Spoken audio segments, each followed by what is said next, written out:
أجل نادي الاتحاد حسم القرار بشأن استمرار المدافع أحمد حجازي من عدمه ضمن قائمة الفريق خلال فترة الانتقالات الصيفية للأيام القليلة المقبلة، بعد إجراء اللاعب عملية جراحية تتطلب فترة علاج وتأهيل قد تتجاوز 6 أشهر قبل الدخول تدريجيا بتدريبات الفريق الجماعية.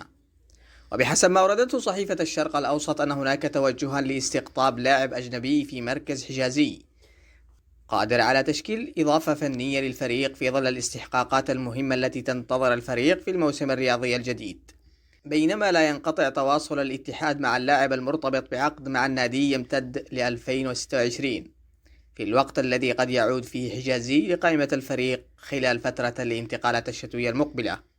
ويتمسك أنصار الاتحاد باستمرار المدافع المصري أحمد حجازي ضمن صفوف الفريق الأول وعودته بعد إنهاء البرنامج العلاجي والتأهيلي بعد العملية التي خضع لها بلندن في الرباط الصليبي وتكللت بالنجاح، نظير ما قدمه اللاعب للفريق ومساهمته الفاعلة في تحقيق لقبي السوبر السعودي ودوري الريشة للمحترفين.